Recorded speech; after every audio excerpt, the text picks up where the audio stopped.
রাজধানীর বিভিন্ন থানায় হত্যা ও হত্যা চেষ্টা মামলায় সাবেক আইনমন্ত্রী আনিসুল হক, সাবেক নৌ পরিবহন মন্ত্রী শাহজাহান খান সহ 9 জনকে গ্রেপ্তার দেখানো হয়েছে। ঢাকার মেট্রোপলিটন ম্যাজিস্ট্রেট মোহাম্মদ মনিরুল ইসলাম তদন্ত কর্মকর্তাদের আবেদনের পরিপ্রেক্ষিতে এই আদেশ দেন। এদিন গুলশানের আরেকটি হত্যা মামলায় সাবেক বিচারপতি শামসুদ্দিন চৌধুরী মানিককে আবারও 2 দিনের রিমান্ডে নিয়েছে পুলিশ।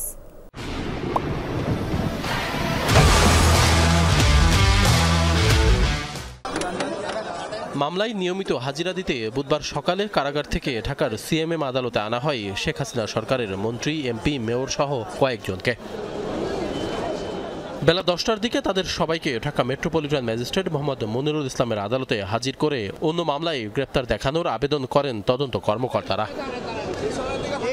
শুনানি শেষে আদালত সাবেক আইনমন্ত্রী আনিসুল হক, নৌ পরিবহন মন্ত্রী শাহজাহান খান, পল্লী উন্নয়ন ও সমবায় মন্ত্রী তাজুল ইসলাম, শিল্প প্রতিমন্ত্রী কামাল আহমেদ মজুমদার, ঢাকা উত্তর সিটি কর্পোরেশনের মেয়র আতিকুল ইসলাম, সাবেক ঢাকা 7 আসনের সংসদ সদস্য সোলাইমান সেলিম, সাংবাদিক দম্পতি ফারজানা রূপা ও শাকিল আহমেদ এবং যাত্রাবাড়ী থানার সাবেক ওসি আবুল হোসেনকে গ্রেপ্তার দেখানোর আদেশ দেন।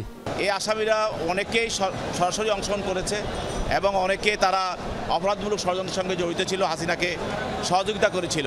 অতএব এই প্রত্যেকটি মামলায় তারা আসামি হবে এবং এই তার অপরাধমূলক ষড়যন্ত্রের কারণে তারা আসামি হবে এবং তাদের প্রত্যেকটি মামলা তাদেরকে জিজ্ঞাসাবাদ করা হবে। এদিন সুপ্রিম কোর্টের আপিল বিভাগের সাবেক বিচারপতি শামসুদ্দিন চৌধুরী মানিককেও আদালতে হাজির করা হয়। রাজধানীর গুলশান থানায় দায়ের করা একটি হত্যা মামলায় আবারও তাকে 2 দিনের রিমান্ডে নিয়েছে পুলিশ। বিজ্ঞ আদালত অত্যন্ত ধৈর্য মনোযোগ সহকারে আমাদের বক্তব্য নিয়েছেন এবং পরবর্তীতে 2 দিন রিমান্ড মঞ্জুর করেছেন। আমরা এই রিমান্ডে সংক্ষুব্ধ হয়েছি, বিক্ষুব্ধ হয়েছি। আদালতে তোলার সময় অনেক আসামি সাংবাদিকদের সাথে কথা বলেন। এর মধ্যে সাবেক নৌ পরিবহন মন্ত্রী শাহজাহান খান নির্বাচন করবেন তাই সবার কাছে দোয়া চেয়েছেন। তোমাদের দোয়া করবা, কি দোয়া করবো? দোয়া করবা যেন আমরা তাড়াতাড়ি মুক্তি পেয়ে দেশের শান্তি শৃঙ্খলা কিভাবে ফিরে আনা যায়, আগামী নির্বাচনে কিভাবে আমরা অংশগ্রহণ করতে পারি, এই সমস্ত কারণে। আশিক মাহমুদ, যমুনা নিউজ, ঢাকা।